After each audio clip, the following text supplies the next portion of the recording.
বালি Belur little magazine সমন্বয় মঞ্চের ব্যবস্থাপনায় ও লালবাবা কলেজের সহযোগিতায় 26 এপ্রিল থেকে 3 দিনব্যাপী লিটল ম্যাগাজিন মেলার আয়োজন করা হয়।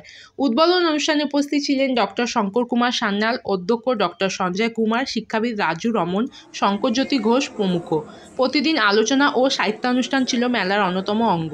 40টি লিটল ম্যাগাজিনের স্টল ছিল বলে জানান মেলার অন্যতম আয়োজক বিশ্বজিৎ সরকার।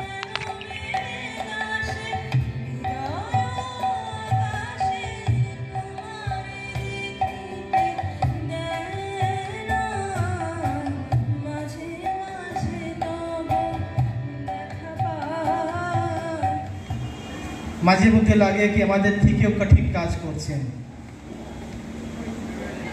আপনার এই কাজ এগিয়ে যাক, ভালো হোক।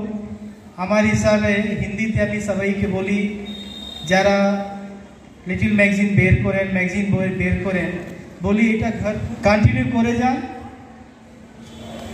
মাঝে মধ্যে অন্য কোথাও যদি করুন আমাকেও ডাকবেন, থাকবো। কাজটা কিন্তু খুবই কঠিন কাজ, সহজ কাজ না। অস্বাভাবিক কষ্টের মধ্যে দিয়ে ফিনান্সিয়াল ডিফিকাল্টি সত্ত্বেও প্রতি সপ্তাহে একটা পত্রিকা প্রতি সপ্তাহে বেরিয়েছে। যে কমিটমেন্ট,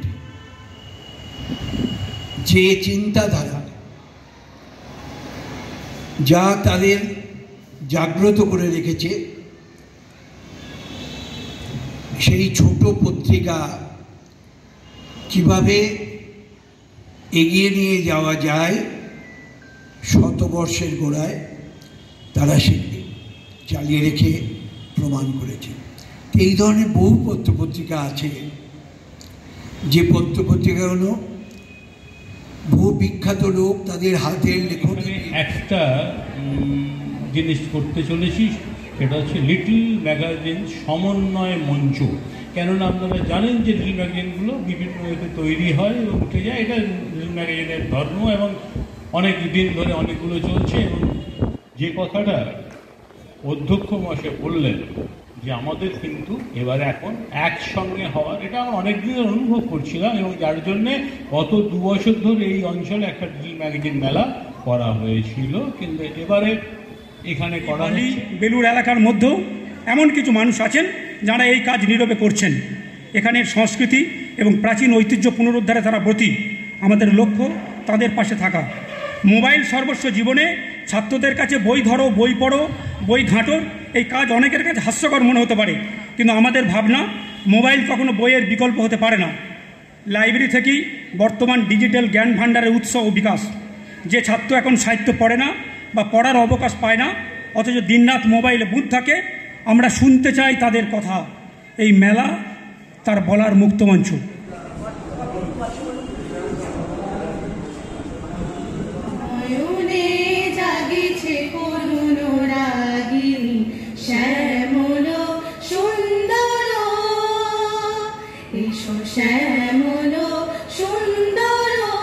লিটল ম্যাগাজিনের ইতিহাস যদি আমরা একটু উল্টে পাল্টে দেখি, তাহলে সেটি শুরু হচ্ছে 60-এর দশকে। যা বলা যেতে পারে রবীন্দ্র পরবর্তী সময়কালে কিছু নবীন লেখক যারা চাইছেন যে এই রবীন্দ্র ধারা তার থেকে একটু মুক্ত হয়ে গিয়ে একটু অন্য ধারার সাহিত্য রচনা করে বাংলা সাহিত্য জগৎকে সমৃদ্ধ করে।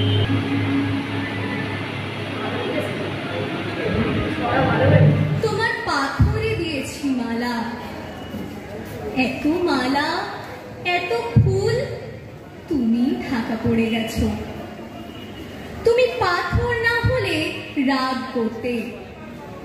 56 বছর আগের এক মধ্যরাতে এলগিন রোডের 3 তলার ঘরে আলো জ্বলছে। গ্রন্থাগারের দেয়াল পত্রিকা প্রকাশের যে কতটা গুরুত্ব আছে সেটা আমি বুঝেছি অনেকটা বড় বয়সে, মানে আমি যখন থেকে গ্রন্থাগারের সদস্য হয়েছি তখন থেকে। গ্রন্থাগারের দেয়াল পত্রিকা যে প্রকাশের কিছু ভালো দিক আছে, যেমন ধরুন যারা নবাগত লেখক লেখিকা,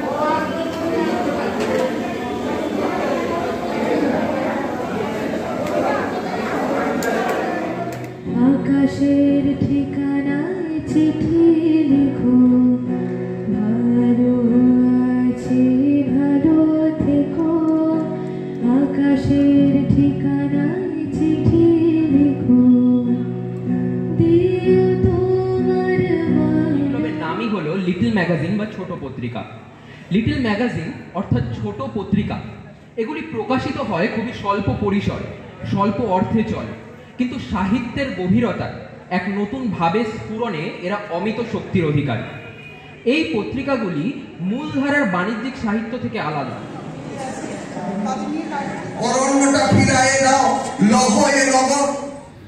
একে একে 11 এবং এইভাবে একের সাথে একাধিক লোককে আমরা যদি টেনে আনতে পারি, আগামী দিন নিঃসন্দেহে সফলতা পাবে।